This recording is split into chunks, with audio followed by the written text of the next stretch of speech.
देखते हैं कि अगर इस तरह के क्वेश्चन आपके एग्जाम में आ जाते हैं तो आप इस तरह के क्वेश्चन को कैसे इजीली सॉल्व कर सकते हैं। ये ऐसा क्वेश्चन है जिसमें आप ना ही डीएस कॉन्सेप्ट लगा सकते हैं और ना ही इसमें यूनिट डिजिट का कॉन्सेप्ट लगा सकते हैं।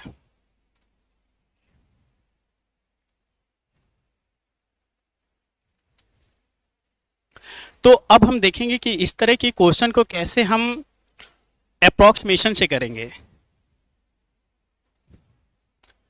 क्वेश्चन में उन्होंने बोला है कि एक बस है जो 1/3 दूरी को 40 किलोमीटर प्रति घंटा की गति से तय करता है और 1/3 दूरी को 50 किमी प्रति घंटा की गति से तय करता है और 1/3 दूरी को 60 किमी प्रति घंटा की दूरी से तय करता है।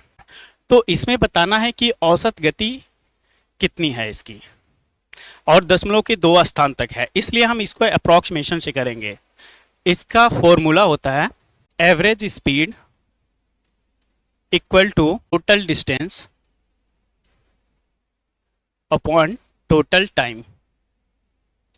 अब हम देखेंगे इसमें ना कि यहाँ पे 1/3 है और यहाँ पे 40 भी है, यहाँ पे भी 1/3 है, यहाँ पे 50 है और यहाँ पे 1/3 है और यहाँ पे 60 है।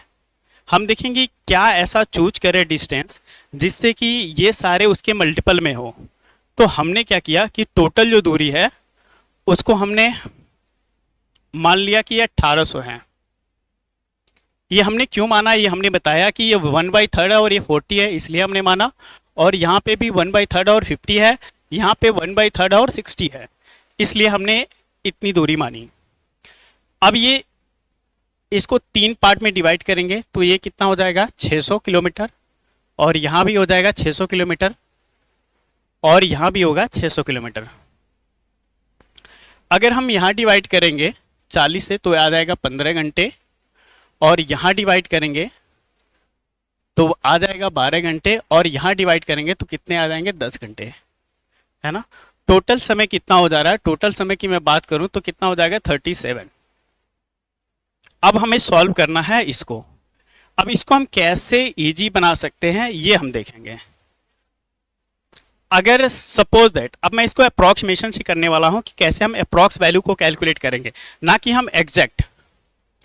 अगर ये 18 है, अगर ये 36 होता, अगर 18/36 होता, यानी ये वाला जो है ये अगर ये 36 होता तो आपका बनता है 50%, है ना।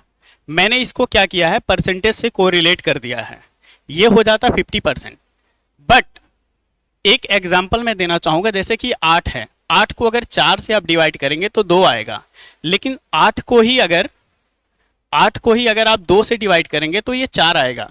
इसका मतलब क्या है कि अगर न्यूमिनेटर बड़ा है या फिर न्यूमिनेटर हमने सेम रख दिया, डिनोमिनेटर जैसे ही हमने बड़ा रखा तो हमारा जो रिजल्ट आया है वो छोटा है। लेकिन अगर हमने डिनोमिनेटर को छोटा रख दिया तो हमारा जो रिजल्ट है वो कितना है, बड़ा है। तो सेम पैटर्न में काम करेगा। अगर ये 18 है और 18 से ये बड़ा है 37, तो इसका मतलब क्या होगा 50% से थोड़ा सा कम होगा, हमारा 50% से थोड़ा सा कम होगा। तो इसके देखो ये तो 50% से ऊपर है, आंसर नहीं हो सकता। ये 54, ये भी आंसर नहीं हो सकता। ये है 46, ये भी नहीं हो सकता क्योंकि ये बहुत ज़्यादा कम है। हमें किसके अप्रॉक्स देखना है, हमें 50 के आसपास देखना है आंसर, है ना। तो आंसर कौन हो जाएगा हमारा 48.65 किलोमीटर।